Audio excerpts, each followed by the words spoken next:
Hai, gue Pita. Apakah lu pernah mendengar peribahasa Money Talks, Wealth Whispered? Gue mengangkat topik ini karena berdasarkan laporan Bank Dunia baru-baru ini menyebutkan rata-rata kekayaan orang Indonesia itu adalah 2 miliar.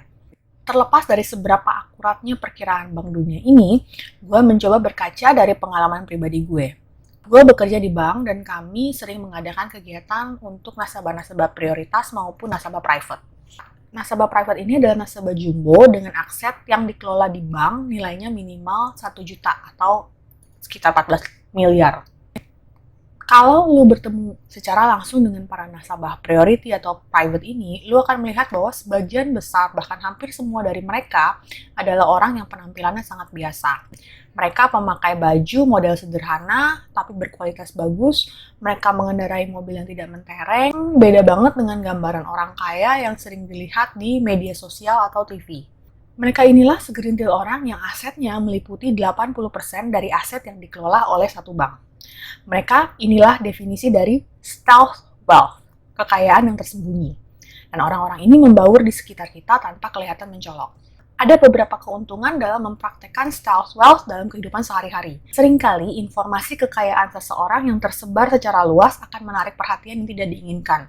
No, maksud gue bukan perhatian dari Dirjen Pajak atau KPK, tapi juga perhatian dari orang-orang sekitar juga. Jujur aja, seringkali ada social pressure kepada orang yang kita ketahui sukses secara finansial. Misalnya ketika kumpul-kumpul suka ada ekspektasi supaya si orang sukses ini mentraktir teman-temannya. Atau si orang sukses ini harus punya kendaraan atau baju yang lebih wah dibandingkan dengan orang biasa. Bahkan juga si orang sukses seringkali didekati oleh orang-orang yang punya motivasi agar mereka mau mendonasikan atau memberikan bantuan. Jangan salah, bagi si orang sukses pastinya mereka tidak keberatan mentraktir orang ketika kumpul-kumpul atau bareng-bareng untuk merayakan kebersamaan. Tapi ketika ekspektasi itu muncul setiap saat kumpul-kumpul, ya namanya juga jadi nggak tahu diri ya. Orang sukses juga biasanya tidak berkeberatan berdonasi atau membantu orang lain. Tapi ketika berdonasi menjadi suatu keharusan di setiap saat, ya itu sudah jadi namanya paksaan ya. Belum lagi orang-orang yang seringkali mendekati si orang sukses dengan motivasi yang macam-macam demi keuntungan. Stealth wealth inilah cara mereka untuk melindungi diri mereka dari perhatian yang tidak perlu itu. Mungkin tidak ada salahnya kita belajar mempraktekkan stealth wealth. Berikut adalah beberapa gaya stealth wealth yang banyak dilakukan oleh orang sukses karena tidak ingin menarik perhatian. Yang pertama, tidak memakai kendaraan atau berpenampilan mewah yang mencolok. Ini salah satu ciri utama orang sukses yang mempraktekkan stealth wealth. Mereka akan menggunakan kendaraan yang bisa dibawa kemana saja. Kendaraan tersebut nyaman kalau dipakai untuk berpesta, untuk bersosialisasi, mengantar anak sekolah, berbelanja tanpa harus dilihatin oleh orang sekitarnya. Kendaraan-kendaraan flashy seperti Lamborghini, Ferrari, Maserati itu merupakan simbol mainan, toy yang mereka jauhi. Biasanya mereka lebih menyukai mobil-mobil yang mereknya lebih umum, seperti ya terutama mobil-mobil Jepang yang dikenal dengan mobil yang terpercaya dan kualitasnya bagus. Yang kedua, tidak pernah menyebutkan secara terbuka jumlah pendapatan dan aset mereka. Jeng! Terus ada gue dengan video budget penghasilan gue yang diupload tiap bulan. Gue sendiri memang belum mencap diri gue sebagai orang sukses ya.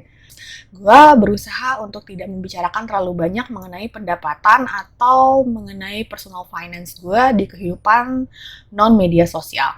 Dan gue pun dikelilingi oleh orang-orang yang jauh lebih sukses daripada gue. Sehingga buat gue, mau ngapain juga gue bragging. Karena keberadaan mereka malah menjadi cambuk buat gue untuk mencapai yang lebih baik. Hidup jauh di bawah kemampuan mereka.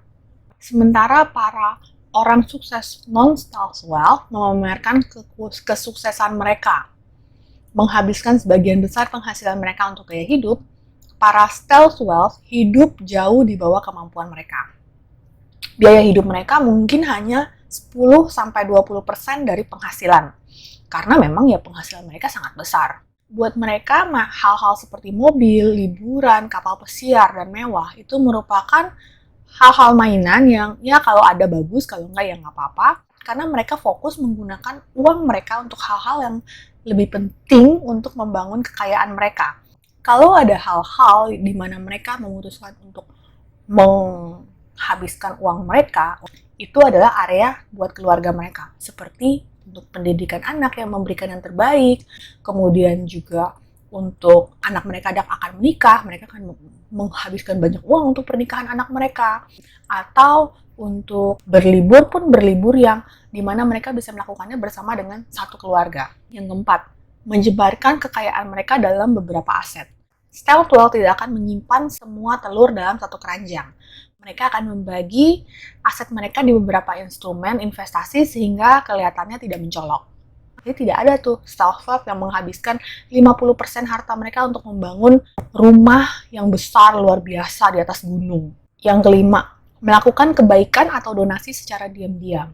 Stealth wealth itu bukan orang yang pelit, terutama mereka yang sudah bekerja keras dan datang dari latar belakang keluarga yang kurang beruntung sehingga akhirnya mereka sukses dan menjadi kaya.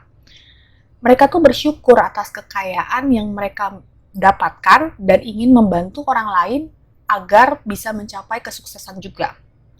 Cuma karena banyaknya kebiasaan orang-orang mendekati para orang sukses ini dengan motivasi-motivasi yang tidak jelas, mereka akhirnya banyak melakukan kebaikan atau donasi secara diam-diam. Mereka ini adalah orang yang akan membantu keperluan pendidikan anak-anak keluarga miskin, membayar bonus yang besar kepada supir atau pelayan yang telah bekerja keras melayani mereka, mensponsori pembangunan sekolah, tapi biasanya mereka tidak mau digembor-gemborkan. Seringkali mereka menjadi donor anonim atau memakai nama samaran atau berdonasi melalui sebuah lembaga.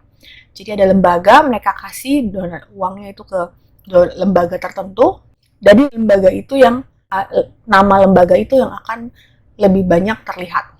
Yang keenam, lebih suka mendonasikan waktu dan keahlian dibandingkan uang. Stealth wealth memang suka mendonasikan harta mereka, tapi mereka jauh lebih suka jika ada kesempatan untuk mendonasikan waktu dan tenaga daripada uang. Mereka itu orang yang sukses, jadi waktu mereka sangat berharga, bahkan lebih berharga daripada uang. Bila ada kesempatan, para stealth wealth akan meluangkan waktu sehari atau beberapa jam untuk melakukan kegiatan-kegiatan sosial, seperti mengajar, mendistribusikan makanan atau sembako, membersihkan sampah di pantai, atau melakukan renovasi bangunan sekolah, panti asuhan, atau menjadi mentor untuk anak-anak muda. Karena mereka ingin bertemu langsung dengan orang-orang yang mereka bantu dan merasakan sendiri dampak yang sudah mereka timbulkan. Yang ketujuh, tidak menyebutkan soal pekerjaan mereka sama sekali kalau berbicara dengan orang yang baru dikenal. Ini bukan melulu karena mereka rendah hati, tapi karena memang ada reaksi tertentu yang diterima dari orang lain. Jujur saja, misalnya kalau kita dalam perkumpulan, ketemu-ketemu kumpul-kumpul lah dengan orang, terus ada yang bilang, itu pengusaha besar, apa segala macam. Itu otomatis ada semacam otomatis akan ada semacam ekspektasi atau pandangan tertentu yang akhirnya menciptakan jarak ketika berkomunikasi. Istilahnya jadi nggak enakan ketika ngomong. Dengan tidak menyebut-nyebut kesuksesannya, stealth wealth bisa menikmati percakapan yang normal, setara dengan orang lain tanpa prasangka. Yang kedelapan, tidak ragu memuji pencapaian orang lain. Stealth wealth tahu bahwa dunia tidak berputar di sekitar mereka. Karena itu mereka tidak anti memuji pencapaian dan keberhasilan yang dicapai oleh orang lain.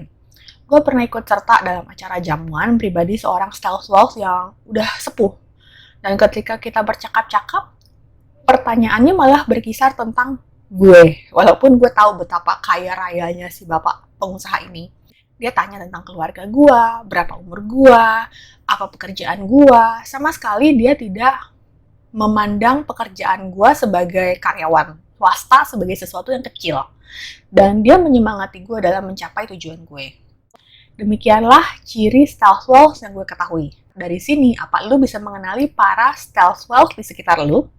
Mereka ada kok bersembunyi di depan mata kita. Semoga kita bisa mencapai tahap itu ya. Ingat, it's not about how much you make, it's about how you manage your money. Salam!